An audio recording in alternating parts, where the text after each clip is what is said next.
Distressed property definition. Hey gang, this is Mike with MrNoFluff.com, and I have tons of people reaching out to me and asking me, Mike, what is a distressed property? What is the definition? I see you use it all the time. You talk about 2020 is the era of motivated sellers. This is the era of distressed properties. What does that really mean? So I'm going to define it, and here we go. Distress comes in only two sizes, okay? There's only two shapes of distress. Now, there's many different types of motivated sellers, there's many different types of distressed properties, but if you break it down, it breaks down two categories, okay? Category number one is called emotional. Category number two is called financial.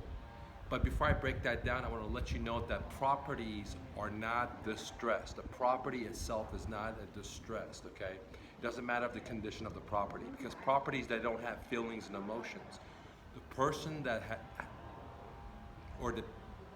has the distress is the owner of the property. For example, the property may need AC repairs because it doesn't pass inspection, and the owner's under emotional stress, or the owner's under financial stress, and that they can't render the services, okay?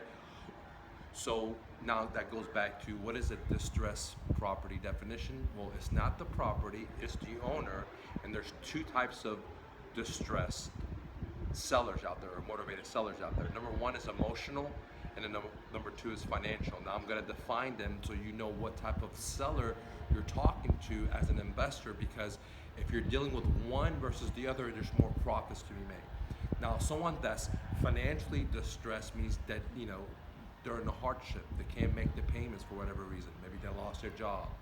Maybe they're going to a divorce and they need both family members to make the monthly payments. Maybe there's a death in the family. Whatever the story is, maybe they spend too much money. They gamble. Whatever it is, they cost. There's an external or internal force that caused them to have money shortages, and they can't afford a home anymore. So those sellers may be behind on payments, they may not be behind on payments, right? But they realize that they can't make the payments going forward, okay? Now, these types of deals are what I call low-bearing fruit, because sellers in these situations usually don't have a whole lot of equity. Now, some may, but if I was going to categorize them, majority of them wouldn't have that kind of a lot of equity. Now, if you go and look at the other category of distress, because there's two types, is emotional. Now, emotional distress means that someone, cannot handle their problems. They cannot handle the punches that life has lent it to them, and so they're very motivated inside. Now, majority of the sellers, if I was to categorize emotional sellers, many of them are not financially stripped. They got money, right? They just can't. For example, their grandparents died, or the husband died, and the lady, the wife still has a lot of money. Her house may be paid off for, but she can't deal with it. She don't want to live in this home anymore. Or the tragedy happened to their kids, or whatever. There's so many different things that make people emotionally motivated. Okay, so I love to deal with emotionally motivated sellers, because many of them will have equity. Many of them will have nice paying jobs, and they just can't deal with the problem. Not the house, because the house is never a problem. Real estate is never the problem, okay?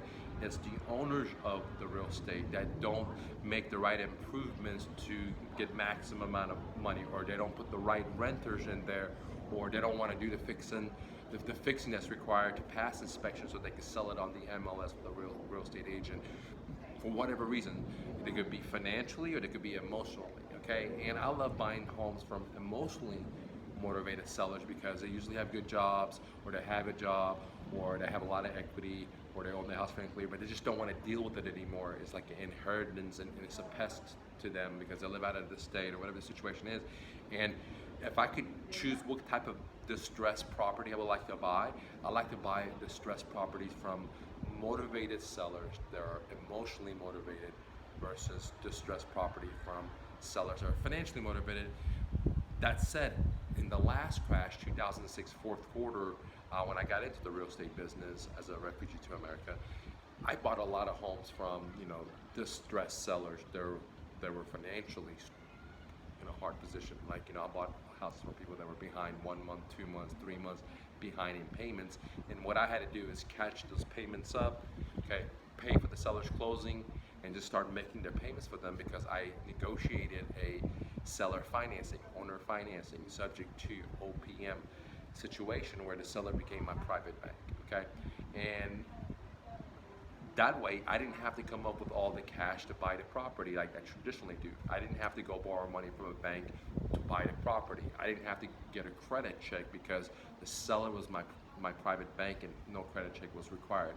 I was able to negotiate a non-recourse loan that I don't have time to get into it in this video.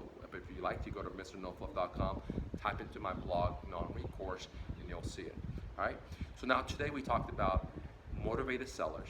There's two types of motivated sellers, emotional and financial, and the property is never distressed because whatever the situation of the property is the person that is governing it, the person that's driving the vehicle that's emotionally and financially distressed, and he or she cannot drive the vehicle anymore, cannot do the fixes on the property or whatever.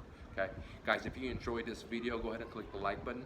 Consider joining the Abundance Club mentorship. We meet every Saturday and I answer every and all your questions live, one-on-one, guys, at mrnofluff.com, and then click on the Abundance Club, guys. Thanks for watching. Click the like button. And what is the price? 4 meetings a month for just $97 a month, guys. Peace.